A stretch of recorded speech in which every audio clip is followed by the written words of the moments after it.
Welcome to this training module on the Sentry graphic user interface for Potter Ursi's Guardian series of bidirectional amplifiers.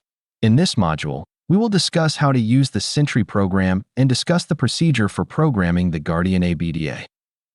The Guardian B is available with both 27 dBm and 33 dBm options. This is a Class B broadband BDA, so while the channels do not need to be programmed through the Sentry software, the graphic user interface will allow you to digitally adjust the BDA, turn off unused bands, and visually see output power values. Since the Guardian B is not a channelized BDA, you cannot program it with center frequency channels. The BDA simply allows the frequencies shown under the green arcs shown here to pass through and be amplified. If the channels used by the first responders in the area are within this bandpass range, the Guardian B will support them. The Guardian A is available with 90 dB of gain and a maximum 33 dBm output power. This is a Class A channelized BDA, so the channels need to be programmed through the Sentry software. The graphic user interface will allow you to digitally adjust the BDA, turn off unused bands, and visually see output power values. You can also choose the bandwidth of the channels you have programmed for both 700 MHz and 800 MHz frequencies. Since you can program individual channels into the Guardian A, you're able to get more accurate amplification through the BDA without the unintended amplification of noise into other FCC licensed frequency bands. This is beneficial in more densely populated areas where there tends to be more residual noise than in more sparsely populated jurisdictions. The Sentry graphic user interface has many benefits while in the field aside from just programming channels. It allows digital attenuation and adjustment, displays which alarm if any is being triggered, and allows technical support to see BDA behavior for fast and effective troubleshooting. Programming the Guardian A is relatively easy. The first step is to download the software and drivers from the Tower IQ website. The downloads can be found on both Guardian A and B product pages. Register a username and password.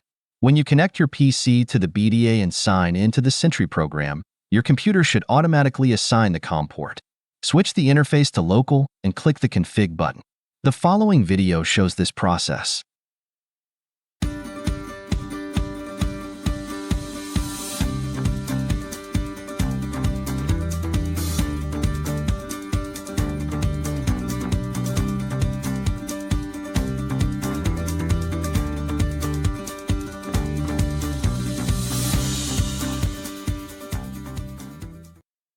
When using the Sentry program with a Guardian A, you will have 3 tabs to choose from.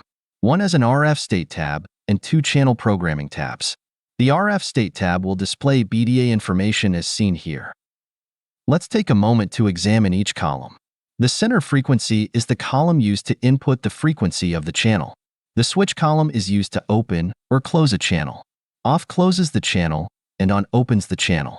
Uplink ATT and downlink ATT is used to lower the gain of a single channel. Enter a positive value in the range of 1 to 25. Uplink pin and downlink pin show the input power of the uplink and downlink channels. This parameter can only be queried. Bandwidth column is used to display the bandwidth of a particular frequency channel from 12.5K, 25K, and 75K. On your channel programming tabs, you can enter the center frequencies of the channels delegated by the FCC licensee dedicated for public safety use. You can also enter frequencies to specifically switch off in case you have LTE frequencies in the area that the BDA may interfere with the BDA. On this tab, you can also choose the channel bandwidth. When you click on your Sentry client from your laptop or from your computer, you'll have a login screen that opens up like this. You can configure to remote and local. If you're going to be on site with the BDA, you'll be doing a local connection. And your serial port should automatically generate. So you'll just click on the serial port that you're using and click the login button. Then, when you have your login finished, you'll be able to see the 3 tabs on your Guardian A, the RF state, the 800 MHz tab, and the 700 MHz tab. On your RF state tab, you'll want to hit refresh so that it logs the information that's coming from the Guardian A or from the BDA that you're using. You'll be able to see any of the alarms that are triggered. You'll also have the freedom to digitally attenuate your BDA. When you are looking at your uplink and downlink, remember your uplink is the signal that's going up to the tower. Your downlink is what's coming from the BDA down into your distributed antenna system. So let's say that you have a tower that's relatively close to you and you don't want to raise the noise floor. You can easily just digitally attenuate this, let's say by about 20 dB. When you've attenuated it digitally, make sure you hit the set button so that it kind of puts that in stone. And then you can hit the refresh button and it will update everything for you. Okay. Then if you have something like I've got where my BDA does not have a donor antenna hooked up, you'll notice that the outdoor antenna or the VSWR alarm has alerted. And so you'll be able to see your alerts when they trigger on your BDA. Another nice feature of the Sentry software is that you can turn bands on and off. Let's say you're in a jurisdiction that is not utilizing the 700 megahertz frequencies. Rather than possibly causing a problem for the LTE network in the area from cellular companies, you can very easily just click this off button, hit the set, and refresh, and you'll notice that that band is now off. This will also be reflected on the BDA by a red light on the band that you have turned off. If you need to change it again, you just click the on button, set, and refresh. Okay. And you'll notice that now that band is back on. Now, when you are programming your Guardian A, you'll need to input the channels that are necessary for this BDA to run. So when you have your list of channels, you'll take that list of channels and very simply enter those into your center frequency slot here. So let's say that in your jurisdiction 851.425 is required. And you don't have to necessarily hit set for each one, but if you wanted to kind of, for lack of a better term, save your work, you could very easily hit the set button every single time that you put in one of these center frequencies. So 851 point, let's say 6125. We'll just do one more for good measure. 851.9125. Once you're finished, you'll select your bandwidth. So in this case, I want to have a very small bandwidth so that I reduce the amount of noise that's going to travel between frequencies, as well as making sure that the channels are nice and tight and not bleeding into each other. And I will hit the set button. And that will set your channels. Now, do not hit the refresh button or the default value button because that will automatically fill in all of the blanks here. And it'll basically treat the BDA more like a broadband bidirectional amplifier than a channelized one like what you want. Now down here, you'll notice that there are squelch activation levels.